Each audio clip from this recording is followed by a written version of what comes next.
Hi, I'm just making this quick tutorial or how-to video on swapping your top shell with a custom 3D printed transparent one from customps1.com.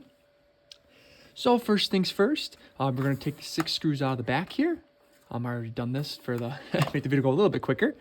Once you do that, you should be able to lift your top shell off straight out. I do have a video on how to swap the power supply. I'll leave it in the item description on how to put the LED power supply in. But we don't need this for now, so we can set that aside. We'll take our top shell back.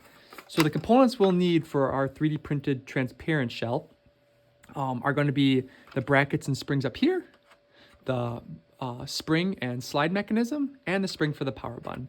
So we'll first start with the easiest one. Let's get the power button out of here. Just push those 2 tabs in with your finger. Take your Phillips head screwdriver and just pop it out. And there will be our spring. We'll need that guy. For the open button, same thing. It's just 2 Phillips head screws. Take this guy out. Just like that. You want to keep the screws because we'll be using them later. There we go. There's our slide mechanism and bracket. So all we'll really need is the slide mechanism here and the spring. And the spring is just on that little tab there, so you're able to just slide it off. Sometimes you could use a Phillips head screwdriver, or I'm sorry, a flathead screwdriver, and just kind of loop it in there and pop it off. But there we go, and that's the spring. Next, we'll need the lid components and this little reset button. So all you need to do is take these 2 screws out. I always start with the spring-loaded side because I can always keep pressure on it with my thumb, just like that. Because this is spring-loaded, it's going to want to lift off as soon as you lift your thumb up. So once you do that, there's no bracket holding in the lid anymore, so you can just let it drop. That will release tension on the spring here. You should be able to just lift this guy right up and out, just like that. Don't forget your spring, you need that too. And same for the other side. This one doesn't have any springs on it, it's just a holder. So you can take the screw out and take the other bracket out, just like that. Then the lid should just be able to lift straight up and rock out. The only thing left is this reset button here. And it's the same thing as the open button. There's 2 little tabs here. Again, you can use your little flathead screwdriver. Sometimes I use and just push the 2 tabs in with your finger and then pop it out the top. And there you go. And that's all we'll need from this guy. Everything else is included with the 3D printed transparent shell. So as I stated before, the 3D transparent shell in the description, this is printed in 3 components. There's 2 shells here and then the lid itself. I have to print them in 2 shells or 2 halves here just because the way the 3D printer is with the plastic contraction, it has a lot of tendency to lift off on a part that size, and it's just easier to have these 2 pieces be separate halves, less chance of damage when be printing. And like I said, when it is printed, it does have a tendency to contract and things don't align all that well after that. So these are in 2 halves and they're pretty easy to put together. These have a little tab on them here. And there's a lip running along the inside here. So what you do is you interlock those 2 pieces down below, kind of like this. You slide that tab in there just like that, and then lock the top down. Whoop, there you go. And these will just slide together just like this. And there you go, the 2 halves are together. So they're not permanently together, they still come apart. But it should be enough to get it together when you screw it into your console or to your bottom shell. They should be locked together. So first, we'll take our spring for our power button, drop it on there. Take this 3D printed button, or the 3D printed power button that comes with the transparent shell. These are not as durable as the ABS or molded buttons. These can take a lot more, the injected molded buttons can take a lot more abuse and damage. So be careful when installing these. Like I said, these tabs they're durable, but they're not as durable as ABS. So make sure you try to line it up. Don't force it and don't put too much pressure on the tabs. You can end up cracking them. I always try to include some extra 3D printed material for if something does crack by accident or something goes wrong with the install. You can always plastic weld it with an old soldering gun or any type of heat source. It's a pretty low melting point with PLA, so you should be able to repair it just in case. So you're going to take your button, you're going to line up the spring, line up the 2 tabs into the slot, and there we go. So next, we're going to flip her on over. Try to keep the 2 halves together. That usually makes it easier. This does come with a 3D printed transparent slide bracket. You can use either one. It doesn't matter. I like the 3D printed one. I think it just looks nicer. And you're going to take your old slide mechanism and your open button spring. So you can put your spring on your little bracket. Same exact as the original one. There's a little hook on the spring there and a little hook on the transparent 3D printed bracket. So it's a little tricky to get in there. There we go.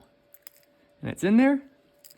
And then you're gonna put your slide bracket in. The slide bracket just should line up with the opening cut for the lid there, just like that. And these kind of fill in like a puzzle. You just kind of hit the two standoffs in there just like that. And I usually use the same flathead screwdriver just to stretch the spring over the hook there. And there we go. And make sure you keep a finger on there because now it is spring loaded. It's going to have a tendency to lift the bracket off and go and send it flying. So you should always keep a finger on there. And then get your Phillips head screwdriver and your original screws that you took out of the original shell and put them back in. Now here's the big thing. With this, be careful. Don't over tighten the screws. All you need is a little bit of pressure. As soon as you start feeling a little resistance, you're good to go. Like I said, as stated before, PLA is not as strong as molded ABS. So it can't take as much torque. And so you are putting a good amount of torque when you put these screws in. So don't over tighten anything. You could tendency to crack any of these studs off. They said these aren't very structural strong pieces. They don't need to be that tight. Just finger tight and that's it. You should be more than enough to hold that bracket in. And once that's in there, you should be able to flip back around. Give it a good test. That feels good. Grab our little reset button here. Same thing, these just drop in from the top. Just like that. That should be good to go. Next, we'll take our 3D printed transparent lid. These rock in from there's a little tab here. These rock inside like this, and over, and down. And then we're gonna flip this guy back over. So now we're gonna take our torsion spring, our gear side, and our little bracket here. I always try to do this guy first. I have seen both ways go first. Doesn't seem to matter to me, but that seems to be the easiest, just keeps it aligned. This one's pretty easy. You just slide the hole through there, or the hole in the shaft on the 3D printed lid into the hole, and just tighten it down. Again, don't over tighten it. As soon as you feel it's tight enough, that should be good. Next is the gear side. So I usually prime these. So I'll hook this spring onto the stud like this and into its location just like that. Just so I can have it, just seems to be easier this way once it's primed like this. And there's multiple different ways. If whatever's easier for you, you can try it, but that always seems to work best for me. And that spring is gonna go right into that little, let's see if I can zoom you guys in here just a little bit. There's a little square cutout right there in the lid that bottom spring's gonna lock into. And then the little stud's gonna slide right into the hole in the lid. Sometimes take a little bit of time to line up, but it should fall into place. Like I said, it is PLA, so if it doesn't feel like it's going in, don't force it. Should be able to lock down just like that. And same thing, make sure you keep finger pressure on here because now it is spring loaded. So the bracket could tend to fly off or break something or crack the plastic. So just keep a little bit of finger pressure on until you get the screw in. And the same thing, just take that. I'm gonna screw it in just like this. And there we go. And now your lid should be ready to be dropped on. So when flipping it, now that it's all together, you don't want to have it come apart and have to start over. So actually, let me zoom you guys back out. So you don't want to have it come apart. So try to keep the pieces together. Like I said, they're not fused together until they're bolted on the bottom shell. So make sure you try to keep it together best you can. If it does come apart, it's not the end of the world. You just got to put the spring. Usually what happens if they come apart, the spring will come out. You have to put this side back in. Not the end of the world. It's easier just to keep them together. So I do that. I flip it back over just like so. Nice and easy. Make sure these parts don't move too much. Set it aside. We'll grab our bottom shell here. We'll take our new 3D printed piece. Drop her on. And then, I won't put all the screws in for the time of the video, but you use the same screws you took out the bottom and to put the new one in. And again, same situation. These should be a pretty tight fit. So make sure see how there's a gap here. And make sure everything's pushed down nice and flush.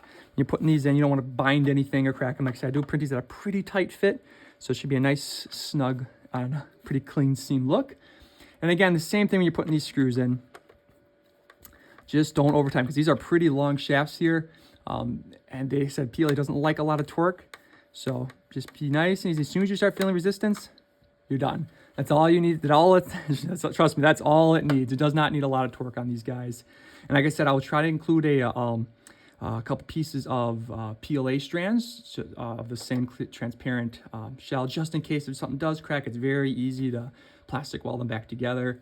I've done it a few myself, my own personal ones. Not the end of the world if something cracks. They say all you need is an old soldering iron. You can just take the plastic strand and just dab along where the crackle edge is, and should be able to seal up just fine. I've done a couple of them and I've had no problems with that. But it should be good to go. Like I said, I'll test every shell. I do test every shell I sell to make sure this fitment is okay. Like I said though, sometimes, because like I said, these are all a little bit different.